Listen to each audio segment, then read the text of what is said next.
Hello, good morning, students. Yesterday I have started lesson 7 and it is a story of Abdul Maji, okay, and written by Rabindranath Tagore, a Bengali writer, okay. ये उनके बचपन की कहानी है जो उन्हें बहुत ही ज़्यादा प्रिय है।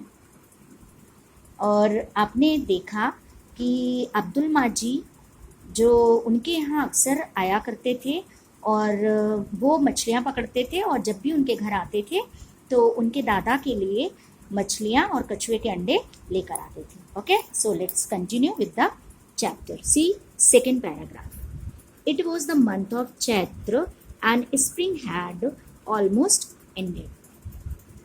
चैत्र का महीना क्या होता है? अप्रैल। ओके, और जब क्या होता है? स्प्रिंग, जो बसंत ऋतु होती है वो बीतती है, उसके बीत जाने के बाद जो है चैत्र का महीना आता है। It was the month of Chaitra, ये हिंदी महीना होता है जिसे हम अप्रैल भी कहते हैं।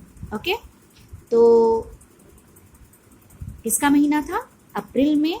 और जबकि बसंत ऋतु लगभग समाप्त हो चुकी थी, Abdul set out fishing on his dinghy in the deep waters of the Padma. ठीक है, पद्मा जो नदी है बहुत ही गहरी नदी है और अब्दुल माजी क्योंकि वो मछलियाँ पकड़ते थे तो यहाँ पर है Abdul set out fishing on his dinghy. Dinghy क्या है? ये बंगाली वर्ड है और इसका मतलब होता है एक छोटी नाव। इसको आप डोंगी या कश्ती भी कह सकते हैं। ठीक है, तो वो अपनी उस कश्ती पर सवार होकर कहाँ पर निकल गए? पद्मा नदी में मछलियाँ पकड़ने चले गए। ओके, और जो कि बहुत ही गहरी नदी थी। He was still fishing when suddenly a strong northern westerly wind started blowing, causing a terrible storm. He was still fishing. वो मछलियाँ पकड़ रहे थे और अचानक से क्या हुआ? एक बहुत ही तेज उत्तरी पश्चिमी हवाएं, और तभी क्या हुआ? बहुत ही तेज उत्तरी पश्चिमी हवाएं चलनी शुरू हो गई, बहुत ही तेज। और फिर क्या हुआ? Causing a terrible storm. और ये हवाएं इतनी तेज थी कि उन्होंने बिल्कुल तूफान का रूप ले लिया, एक भयंकर तूफान की तरह वो उठने लगी। His boat rocked violently in the river. और जब हवाएं तेज तेज चलने लगी, तूफान आने लगा, तो क्या हुआ? लहरें बहुत ही ज़्यादा ऊपर नीचे होने लगी और उसकी नाव, अब्दुल माजी की नाव नदी में डगमगाने लगी। वो इधर उधर होने लगी लहरों के साथ। In an attempt to save himself, he jumped into the water and held dinghy onto the rope attached to his boat. क्या हुआ? In an attempt to save himself, और स्वयं को, खुद को बचाने के प्रयास में उसने क्या किया? He jumped into the water, वो नदी में कूद गया और उसने क्या किया? And held tightly onto the rope attached to his boat, और उसकी नाव से लगी हुई रस्सी को उसने कसकर पकड़ लिया।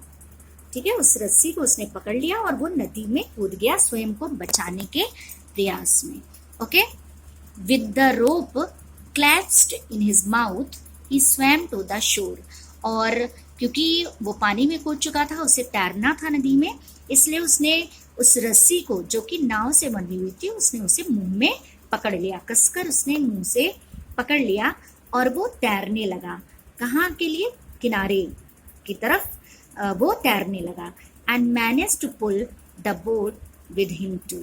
और साथ में क्योंकि उसने रस्सी को अपने मुंह से दबाया हुआ था तो वो उसको भी खींच रहा था अपने साथ साथ, उसे भी किनारे लगाने के लिए। And manage to pull the boat with him too, और साथ ही साथ वो नाव को भी अपने साथ खींच रहा था। Okay, and that was how the story ended. और इस तरह से उस कहानी का अंत हो गया। ये अंत था, समाप्त उसने कर दी कहानी। But I was not satisfied, लेकिन मैं पूरी तरह से संतुष्ट नहीं था। आई वॉज नॉट सेटिस्फाइड, उसने जो मुझे ये कहानी बताई उससे मैं क्या नहीं था? संतुष्ट नहीं था।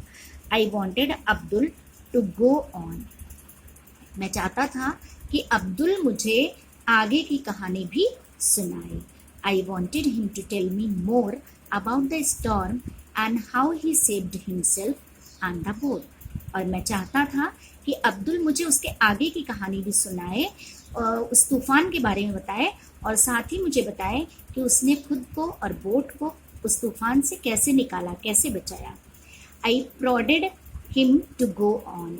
मैंने अब्दुल माजी को जोर देकर कहा कि वो मुझे आगे कहानी बताए। मैंने बहुत ही जोर दिया। आफ्टर रिपीटेड रिक्वेस्ट ही फाइनली गेव मी। और मेरे लगातार अनुरोध करने पर, बार बार अनुरोध करने पर वो अंत में कहानी सुनाने के लिए मान गए। And continued the story. और उन्होंने उस कहानी को जारी रखा। Okay, so students, today you have to read the second and third paragraph, okay, thoroughly, and find out the difficult word and find out the meaning also. Okay, and tomorrow I will continue the story. Okay, thank you.